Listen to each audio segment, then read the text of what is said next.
I never thought I'd be the guy sitting here, pouring out my guts on some forum, but here we are. My name's Mike, and I've been with my wife, Lisa, for about 6 years now. We got married pretty young, and I genuinely thought we had something solid. She was the kind of woman who seemed to have her shit together, confident, sharp-tongued, sometimes bitchy, but I liked that about her. She knew what she wanted, and she was good at hiding her flaws behind that tough exterior. Things started feeling off a few months ago. She was more irritable, snapping at me over small things, and she'd stay out later than usual without much explanation. I'd ask her where she was, and she'd roll her eyes, call me paranoid, and say I was reading too much into things. But I was. I had this weird gut feeling that something was going on. Maybe I was overreacting, or maybe I just didn't want to admit that the woman I trusted was hiding something from me. One night I was browsing through her phone, something I normally wouldn't do, but I was just curious, when I noticed a few texts from some guy I didn't recognize. Her phone was unlocked, which was unusual because she's usually very private about her stuff. At first I thought it was just some work thing, but the tone of the messages was different. There were flirty texts, little inside jokes, and a lot of references to secret meetings. It hit me like a punch to the stomach. My wife, my partner, was cheating on me. I didn't want to jump to conclusions, so I kept digging. I found out she'd been seeing this guy, a florist named Jake, who did the arrangements for our anniversary. From what I learned later, her relationship with him wasn't just about flowers. They'd gotten pretty close, and she'd been sneaking around behind my back for months. The worst part, the flowers she'd been getting from Jake, the special arrangements, they weren't just pretty displays, they had coded messages. Each bloom, each color had a secret meaning, an inside language that only they seemed to understand. It was some kind of twisted way of saying, "I love you," or "meet me tonight," through flowers. That realization hit me harder than anything else. It wasn't just a fling, it was an elaborate game, some kind of botanical code that I had no idea about. I felt like I'd been completely blind. She'd been hiding this from me, lying about where she was, who she was with. And the more I thought about it, the more furious I became. How could she be so manipulative, so sneaky? I mean, I knew she was bitchy and a little self-centered, but this was next-level betrayal. I wanted to confront her right then and there, but I knew I needed to plan my move carefully. I was angry, yeah, but beneath that anger was this deep, aching hurt. I felt stupid for trusting her so blindly for so long. I kept asking myself why she'd do this, what I'd done wrong, but deep down I knew it wasn't about me, it was about her. Lisa was selfish, and she loved the thrill of her little secret world. And so, I spent the next couple of days trying to piece everything together, trying to come up with the right words to say when I finally confronted her. I knew the truth would come out sooner or later, but I didn't expect to feel this betrayed, this broken. The worst part is, I still loved her, or at least I thought I did. Now I wasn't so sure anymore. How do you go back from this? How do you even begin to forgive someone who's lied and cheated so openly? Honestly, I don't think I'm there yet, but I know I have to face her soon. So I waited. I didn't jump right into the confrontation because I knew I needed to get my head straight. I spent a couple of nights just staring at the ceiling, replaying everything I'd uncovered, trying to figure out what I should say, what I should do. I was furious, hurt, feeling like a complete idiot for not seeing it coming. The thing is, Lisa always had this way of making herself the victim.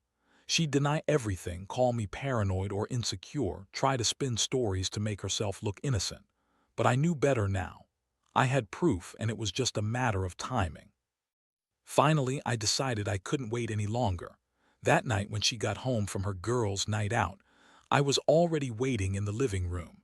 She looked annoyed before she even said a word. Her eyes flicked to her phone, probably worried I'd found something, but I didn't say anything yet. I just sat there, crossing my arms, staring her down. She tried to brush past me, but I stopped her. "Who is Jake?" I asked flatly. Her eyes widened just for a second, but then she recovered with that bitchy smirk she always threw on when she was trying to be clever. "What are you talking about? Don't pretend you don't know. I saw the texts, the arrangements, the secret meetings, the flowers you've been getting from him. You've been lying to my face, Lisa. How long has this been going on?" She rolled her eyes, sighed loudly, and then leaned against the wall. Oh, come on, Mike, this is so typical. You find something and suddenly I'm the bad guy. It's just flowers, okay? Nothing serious. We're not even sleeping together. That's when I snapped. Nothing serious. You're cheating on me, Lisa. You've been sneaking around with this guy, this florist, and you think you can just brush it off, that it's no big deal. She scoffed, her voice dripping with sarcasm. Honestly, you're overreacting. You're so paranoid. I was just getting some arrangements from Jake because he's good, that's it. He's just a friend, and if you don't trust me, maybe you're the one with the problem. That was a lie, I knew it. I could see it in her eyes, the guilt, the defensiveness, the way she tried to deny everything even when I had the evidence right in front of her. It was like watching a bad movie where the villain can't keep her lies straight. Her reaction made me angrier but also more hurt. How could she lie so easily, so convincingly? Was I just another fool in her game? I told her I knew about the coded messages, about the secret meetings, about the flowers with their hidden meanings. I explained how I'd discovered the whole thing. Her face didn't change much, just that annoyed, bitchy look she always had when she was caught. She told me I was imagining things, that I was jealous and insecure, that I was just making shit up out of my own paranoia. She said I was crazy for thinking there was anything serious going on, that she loved me, that she'd never do anything to hurt me, but I wasn't buying it anymore. I felt like my world was collapsing. That night I went to bed feeling numb. I wanted to believe her, to think maybe I'd misunderstood, but deep down I knew the truth. She'd been lying to my face for months. I kept asking myself how I missed the signs, how I let her get away with it for so long. The betrayal was worse than I thought, not just the affair itself, but the way she lied, the way she manipulated the truth to make herself look innocent. It made me question everything about us, about her, about whether I even knew the person I'd married. The next morning, I woke up angry and exhausted. I knew I couldn't let her get away with this. I had to decide what to do next. Part of me wanted to blow everything up right then, call her out in front of her friends, make her feel the shame she deserved. But another part of me, the part I hated, just wanted to crawl under the covers and forget everything. I didn't want to face the reality that the woman I loved, the woman I'd planned my life around, was capable of this kind of deception. So I kept it inside for a few more days, trying to figure out the best course of action. But the truth is, once you find out your wife is cheating with someone she secretly loved enough to send coded flowers, you don't just go back to normal. You don't forget. You start to see everything differently. And that's where I am now, stuck between heartbreak and anger, trying to decide whether I fight for what we had or just cut my losses and walk away. After that confrontation, everything changed. I tried to act normal, to pretend I wasn't falling apart inside, but it was impossible. Every time I looked at Lisa, I saw her differently. Her smug smirk, her dismissive attitude, that way she'd brush off anything I said. It was like she thought she was untouchable, that I'd never actually do anything to confront her seriously. But I had my pride, and I wasn't going to let her keep shoving me around like some fool. Over the next few days, I started digging deeper. I found out she'd been seeing Jake, this florist guy, at least twice a week. They'd meet at his shop, sometimes at her place, sometimes in some park she claimed was her quiet spot. I even managed to track down some of the flower arrangements she'd been getting. She'd always say she just liked the way Jake's flowers looked, but I knew better. The language in those bouquets was too specific, too deliberate. They weren't just pretty flowers, they were coded messages, secret little notes of affection that only they understood. It was disturbing, honestly. The idea that my wife was communicating with this guy through flowers, using their mutual knowledge of botanical symbolism, made me feel sick. I mean, I knew flowers could carry meaning. Red roses for love, lilies for purity, daisies for innocence. But this was like some secret language. Jake knew exactly what he was doing and Lisa played along. I couldn't believe I'd been so blind to it all. One afternoon, I decided I needed more proof. I went back to her phone, her messages, her emails, anything I could find. And I did find more. There were texts from Jake, explicit conversations that went beyond just flowers. They were talking about meeting up, about sex, about sneaking around. I found texts where Lisa was telling him she was tired of being boring with me, that she wanted more excitement, more passion. She said she was bored with our sex life, that Jake was different, more attentive, more exciting. That really hit me hard. It was like I was reading about my wife having an affair right in front of me, except I was the last to know. That night I couldn't sleep. My mind was racing. I kept thinking about all the moments I'd missed, the subtle changes in her behavior, the times she left her phone lying around, the way she'd always dodge questions about her whereabouts. I felt such a deep sense of betrayal, like my entire life was a lie. All those years I thought we were solid, and it turns out she'd been secretly with someone else. I kept asking myself, how do I even trust her anymore? How do I even look at her without feeling like I've been duped? I knew I had to confront her again. This time I wanted to be prepared, armed with every piece of evidence I had, ready to get her to admit everything. But I also knew how she'd react. She'd deny, call me crazy, accuse me of not trusting her. She'd try to turn it around and make me feel guilty for invading her privacy. That's her style, always shifting the blame, never owning up. Finally, I decided to lay it all out. I sat her down, showed her the texts, the emails, the pictures I'd taken of the flower arrangements. Her face turned red, then pale. She started to sputter, trying to deny it all, but I cut her off. I told her I knew about her affair, about Jake, about the coded flowers. Her reaction was infuriating. She dismissed everything, called me paranoid, said I was overreacting, and that I was crazy for even doubting her. But I'd had enough.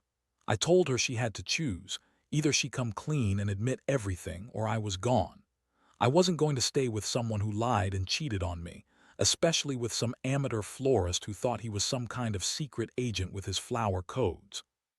I told her if she wanted to keep her little secret life, I'd walk away and never look back. And then she turned real bitchy.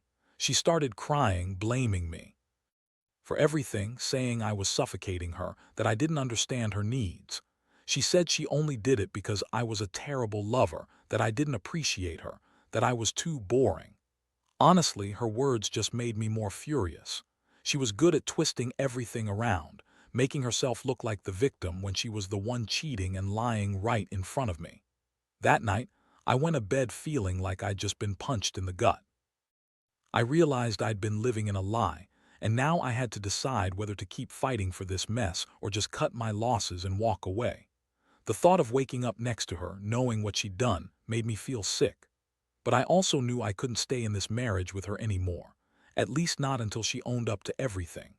The betrayal was too fresh, too raw, and I didn't see how we could fix this without some serious work, which I wasn't sure she was even capable of. The days that followed were a blur of chaos and conflicting feelings. Part of me wanted to fight for us, too. Believe she was going to change, that she'd realize her mistake and come clean. But deep down, I knew that was just wishful thinking. Every time I saw her face, I saw the lies, the betrayal, the coldness of her excuses. Honestly, I felt like I was losing my mind. How could someone I loved and trusted turn out to be so manipulative? How did I not see it coming? I started to think about everything I'd done for her, all the sacrifices, all the moments we shared that I thought were real. And then I remembered the flowers, the coated bloody flowers, and I felt a mixture of anger and disgust. This isn't some normal affair, I thought.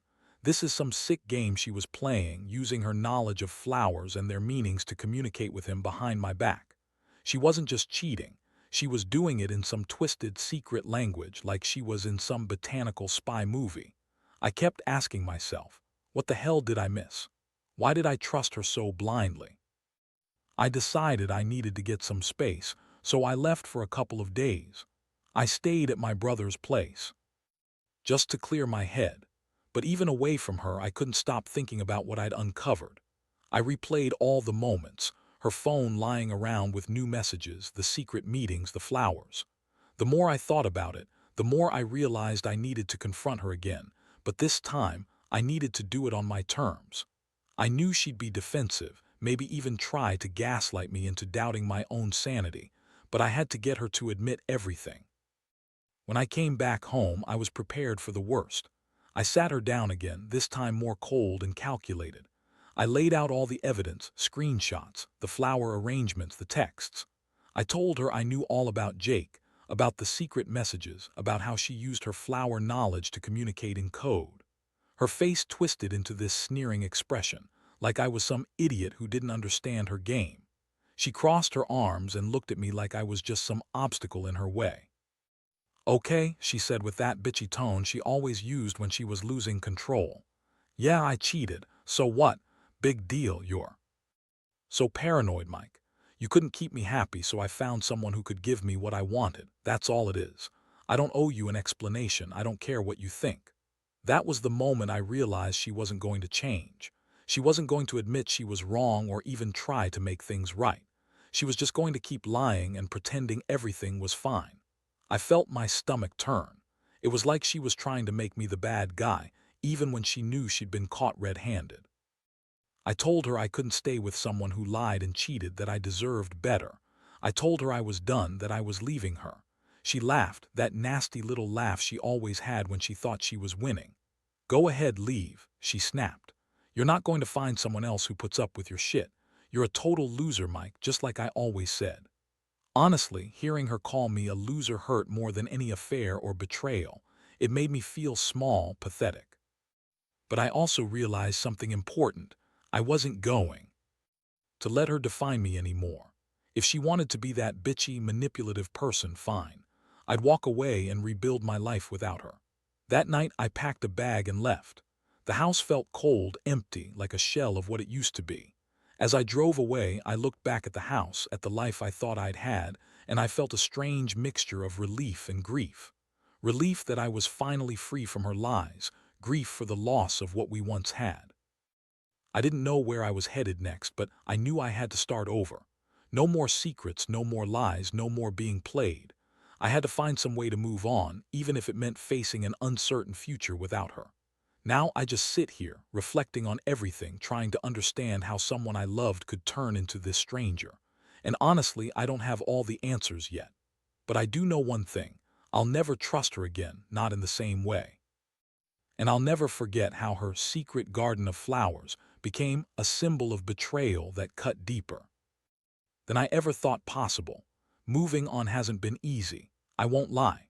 For weeks I felt like I was walking around in a fog, just going through the motions. Every little thing reminded me of her, her voice, her attitude, the way she used to criticize me for everything.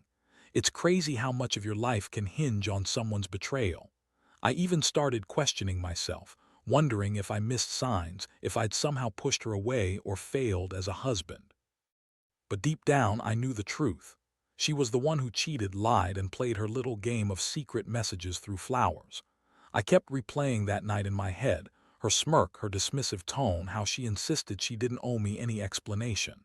It made me furious that she could be so callous, so indifferent to what she'd done to me. She was used to getting her way, always bitching and manipulating, and I guess I was just another pawn in her game. But I'd had enough. I realized that fighting for what we had was pointless if she was just going to keep lying and twisting everything. I needed to focus on myself now. I sought out some therapy, thinking maybe talking to someone impartial would help me process everything. It wasn't just about the infidelity, it was the sense of betrayal, the feeling of being so blind for so long. My therapist told me I was right to feel hurt and angry, that I shouldn't blame myself for her actions, but I also had to accept that I couldn't control her. She chose her path, and I had to choose mine. So I started to rebuild my life piece by piece. I cut contact with Lisa, blocked her on everything, and refused to let her drama spill into my new routine. I got a new job, started hitting the gym, and even went out with some friends. I needed to remind myself that I was still a person, still someone who deserved respect and honesty. But the hardest part was dealing with the aftermath inside my head. The questions kept coming. Did she ever love me? Was I just some placeholder until she found her next thrill? How could someone so bitchy and manipulative turn out to be so capable of this kind of betrayal? I also found out that Jake, the florist, wasn't some innocent guy caught up in a love triangle. Turns out he knew what he was doing. He saw her coming, saw her vulnerabilities, and played her like a pawn. It was almost sickening to think that she used her charm, her confidence, her bitchy attitude to manipulate him too. They both fed off each other's games and I was just collateral damage. One day I decided I needed closure. I reached out to Jake just to hear it from him directly. We met up and honestly, he was a little creepy. He thought he was some kind of romantic hero, telling me about how he and Lisa connected over their shared love of flowers, how he knew what she wanted by reading the subtle messages she sent through arrangements. He kept trying to defend her, saying she was conflicting, but that she genuinely loved him in her own way. I didn't care. All I really wanted was to understand how someone like her could be so manipulative and selfish. That meeting made me realize how much damage she'd done, not just to me but to herself. She was so caught up in her games, her lies, her control, that she didn't see how. She was destroying what little was left of her marriage, her integrity, and I felt a strange mixture of pity and anger. Pity that she was so trapped in her own lies, and anger that she'd made me feel like I was the crazy one all along. Now, I'm at a point where I'm trying to move past the anger and hurt, but some scars don't fade easily. I still get angry when I think about her dismissing everything, calling me paranoid, accusing me of being insecure. That bitchy attitude she always had, trying to turn everything around on me, still lingers in my mind. But I also realize I can't let her define my happiness anymore. I have to find a way to let go, to forgive myself for trusting her for so long, and accept that she was never the person I thought she was. My advice to anyone reading this who might be going through something similar: trust your instincts. If something feels wrong, it probably is.